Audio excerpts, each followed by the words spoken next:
Hello guys, কেমন আছেন আপনারা সবাই? আশা করি আপনারা সবাই ভালোই আছেন। আজকে আমরা হিডেন লাভের ষষ্ঠ পার্ট নিয়ে হাজির হয়েছি। যারা পূর্বের পার্টগুলো দেখেননি তারা চাইলে ডিসক্রিপশন বক্স থেকে সেগুলো দেখে নিতে পারেন, না হলে বরাবরের মতো এটাও পুরোটাই মাথার উপর দিয়ে যাবে। গত পর্বে আমরা দেখেছিলাম সাংজি জাওশুকে কিস করে শুনে জিয়াং এর ভিতর কাঞ্চনা ভর করে। রাতে অফিসের সবাই শিশি পান করছিল, কিন্তু সাংজির এসব ভালো লাগে না, তাই সে সেখান থেকে চলে যায়। তখনই তার সামনে কাঞ্চনায় ভর করা জিয়াং হাজির হয়। সাংজি তাকে দেখে ইগনোর করে, কিন্তু জিয়াং তার পথ আটকে দেয়। এরপর সে তাকে বলে, তুমি যার সাথে প্রেম করেছো তার বাবা একজন খুনি, ওর বাবা আমার বাবাকে খুন করেছে। সাংজি বলে, এতে জাওশুর কোনো হাত নেই, তাই আমিও চাই না তুমি আর ওকে জ্বালাও। এরপর দেখা যায় একদিন কাজ শেষে জাওশু আর সাংজি বাসায় ফিরছিল। তখনই ইয়ান সাংজিকে ফোন দেয়। সে তাকে জিজ্ঞেস করে, তুমি কোথায় যাচ্ছ? সাংজি বলে, আমি হোস্টেলে যাচ্ছি। ইয়ান তাকে বলে, ওই যে মেয়েটা একটা ছেলের হাত ধরে হাঁটছে ওটা আসলে তুমি? এসব শুনে সাংজি একটু ভ্যাবাচাকা খেয়ে যায়। ইয়ান তখন তাদের সামনে আসে, তাই সাংজি তাকে বুঝাতে যায়, কিন্তু ইয়ান তার কোনো কথাই শুনছিল না। তখন জাওশু তাকে বলে, দেখ ভাই, ওর কোনো দোষ নেই, আমি সবকিছু করেছি। ইয়ান বলে, তুই কথাই বলিস না। এরপর সাংজি হোস্টেলে চলে যায়। সাংজি সেখান থেকে চলে গেলে ইয়ান তার গায়ে হাত দেয় আর বলে, তোর সাহস কিভাবে হয় আমার বোনের সাথে প্রেম করার? জাওশু বলে, তোর রাগ ঠান্ডা না হওয়া পর্যন্ত আমাকে মার, কিন্তু সত্যি সত্যি আমি সাংজিকে অনেক ভালোবাসি। এরপর সে তাকে আরো উত্তম মধ্যম দেয়। পরে দুজনেই একটু রেস্ট নেয়, একজনে ধোলাই দিয়ে আরেকজনে ধোলাই খেয়ে। তখন ইয়ান তাকে বলে, ভাই, এত মেয়ে থাকতে আমার বোনকে কেন পটান লাগে তোর? যা হইছে তা তো হইছে, চল বাড়ি যাই। বাড়ি গিয়ে দেখে সেখানে মেয়েদের জুতা, যেটা আসলে সাংজিরই ছিল। এরপর ইয়ান ফ্রিজ খুলে দেখে সেখানেও সাংজির সব পছন্দের খাবার রাখা ছিল। মানে তলে তলে তাদের সম্পর্কটা অনেক দূরে গিয়েছে, আমাদের সাথে অন্যায় করা হয়েছে, এগুলো আমাদেরকে দেখানো হয়নি। যাই হোক, এরপর দেখা যায় জাওশু একটা মাস্ক পরে সাংজির সাথে দেখা করতে যায় আর বলে, আমার ঠান্ডা লেগেছে তাই আমি মাস্ক পরে এসেছি। আসলে তো তার পিঠে ডান্ডা পড়েছে। সাংজি মাস্ক খুলে তার মুখে কিলঘুষির চিহ্ন দেখতে পায়, তাই কাঞ্চনা এবার জিয়াংকে সেরে সাংজির উপর ভর করে আর সে রাগে ফুলে ফেপে ইয়ানের দিকে ছুটে যায়। এরপর সে তাকে বলে, তোমার সাহস কি করে হয় ওর গায়ে হাত দেয়ার? আজ থেকে আমি আর তোমাকে চিনি না, না আমি তোমার বোন আর না তুমি আমার ভাই। এরপর সে সেখান থেকে চলে যায়। তাই জাওশুও তার পিছু নেয় আর তাকে ঠান্ডা করে ইয়ানের কাছে নিয়ে আসে। কিন্তু সাংজি অত সহজেও ঠান্ডা হয় না, সে আরো ইয়ানের উপর আক্রমণ করতে যায়। তখন জাওশু তাকে বলে, আরে শোনো, ও আমাকে একা মারেনি, আমিও চামে দুই একটা লাগিয়ে দিয়েছি। এটা শুনে সাংজি একটু মোড় দেয়। সে বলে, তুমি আমার ভাইকে কেন মারবে? ওকে শুধু আমি মারবো। ইয়ানিতে একটু মুচকি মুচকি হাসে। এরপর খাবার খাওয়ার সময় জাওশু সাংজিকে খাবার তুলে দিচ্ছিল। ইয়ান দেখে বলে, ভাই, আমার সামনে এগুলো করিস না তো। এটা দেখে সাংজি তাকে আরেকটু জ্বালিয়ে দেয়।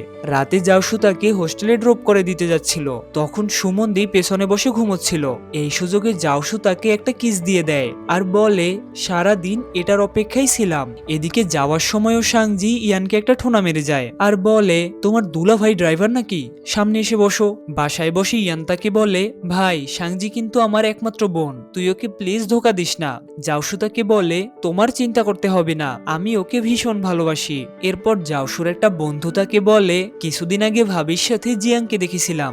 এটা শুনে জাওশু জিয়াং এর সাথে দেখা করতে যায় আর বলে, তুমি যদি আর ভুলেও আমার গার্লফ্রেন্ডকে জ্বালিয়েছো তাহলে কিন্তু তোমার খবর আছে, একেবারে লাল দালানে পাঠিয়ে দেব। এইদিকে দেখা যায় অফিসে বসে সাংজি একটা আইডিয়া শেয়ার করে, যেইটা আবার ডিরেক্টরের অনেক বেশি ভালো লাগে। তাই সে সাংজির অনেক প্রশংসা করতে থাকে। যদিও পুরুষ মানুষ মহিলাদের প্রশংসা একটু বেশি করে, এটা দেখে শিউয়ের আবার ভাল লাগে না। তাই সে গিয়ে সাংজিকে একটা কথা শুনিয়ে দেয়, যার ফলে তার মনটা অনেক খারাপ হয়ে যায়। এরপর হোস্টেলে ফেরার সময় জাওশু তার সাথে ছিল। সে তাকে জড়িয়ে ধরে বলে, এখন আর কোনো চিন্তা নেই, জিয়াং আর আমাদের জ্বালাতে আসবে না। এরপর দেখতে দেখতে কেটে যায় কিছুদিন। জাওশু একটা নতুন বাড়িতে আসে। সে বাড়ির চাবি সাংজির হাতে তুলে দিয়ে বলে, আজ থেকে এই বাড়িটা তোমার আর আমার। এইদিকে সাংজি হোস্টেলে ফিরে দেখে তার এসিটা কাজ করছে না। অন্যদিকে ভার্সিটিও ছুটি হয়ে গেছে। তাই সে জাওশুকে ফোন দেয়। জাওশু এসব শুনে তাকে তার নতুন বাড়িতে নিয়ে আসে। এরপর সাংজি ফ্রেশ হয়ে দেখে জাওশু সেখানে বসে আছে। সাংজি তাকে জিজ্ঞেস করে, ওখানে কি করছো? জাওশু বলে, আমার গেম খেলছি। আসো তুমিও দেখে যাও। তাই সাংজি গিয়ে তার কোলের মধ্যে বসে। গেম খেলা শেষ হলে সে জাওশুর কোল থেকে উঠতে যাচ্ছিল, কিন্তু হঠাৎ করে তার চুল জাওশুর জামায় আটকে যায়। এটা দেখে জাওশু নিজের উপর কন্ট্রোল হারিয়ে ফেলে আর সে সাংজিকে কিসই করে বসে। এরপর জাওশু তাকে জিজ্ঞেস করে, আচ্ছা কালকে তোমাকে কাজে যেতে হবে না? সাংজি হ্যাঁ বলে সেখান থেকে পালিয়ে যায়। এরপর কিছুদিন পর সাংজির ইন্টার্নশিপ শেষ হয়ে যায়, তাই সে সবার জন্য গিফট নিয়ে যায়। এমনকি সে শিউকেও একটা গিফট দেয়। সে তাকে বলে, আমি প্রথম যখন এখানে এসেছিলাম তখন অনেক কিছুই পারতাম না, বলতে পারো একেবারে নুব ছিলাম। তুমি আমাকে সবকিছু শিখিয়েছো। আর হ্যাঁ, একটা কথা বলি, আমি তোমার বন্ধুর থেকে তার বয়ফ্রেন্ডকে চুরি করিনি। তোমার উচিত ওর চিকিৎসা করা। মাঝে মাঝে ওর উপর কাঞ্চনা ভর করে, এতে করে তুমিও বুঝবে জিয়াং ঠিক নাকি আমি ঠিক। শিউ সাংজির কথায় আজকে তাকে কিছু বলে না, সে হয়তো তার ভুলটা বুঝতে পেরেছে। অন্যদিকে দেখা যায় জাওশু নতুন আরেকটা গেম বানিয়েছে, যেটাও পুরা সুপার ডুপার হিট হয়, যার ফলে কোম্পানি থেকে তাকে প্রমোশন দেয়া হয়। এরপর দেখা যায় তারা ফ্রি টাইমে সিদ্ধান্ত নেয় বাইরে কোথাও ঘুরতে যাবে।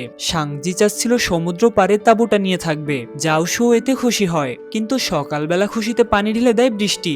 এজন্য সাংজির মন অনেক খারাপ হয়ে যায়। তাই জাওশু একটু বুদ্ধির ঘটে লাড়া দেয়, সে ঘরের ভিতরেই তাঁবু টানায় আর সেখানেই ক্যাম্পিং করে। এরপর তারা সেখানে অনেক ভালো একটা সময় পার করে। এভাবেই আরো কিছুদিন পার হয়ে যায়, ভার্সিটিও ছুটি হয়ে যায়। তাই সাংজিও তার বাড়ির দিকে দৌড় দেয়। সাংজিকে অনেকদিন পর কাছে পেয়ে তার পরিবারের সবাই ভীষণ খুশি হয়, কিন্তু ভালোবাসার মানুষ দূরে যাওয়ায় জাওশু তাকে মিস করছিল। তাই সে তাকে মেসেজ দিয়ে বলে, আমার কাজ শেষ হলে আমি খুব তাড়াতাড়ি তোমার কাছে আসব। এইদিকে বাহির থেকে জাওশুর শাশুড়ি তাদের প্রেম করতে দেখে ফেলে। এরপর তাদের মাঝে কি হয়েছে তা জানতে আমাদের পরবর্তী এপিসোড পর্যন্ত অপেক্ষা করতে হবে। সেই পর্যন্ত ফিল্ম ফাইলসকে ভালোবেসে সাথেই থাকুন।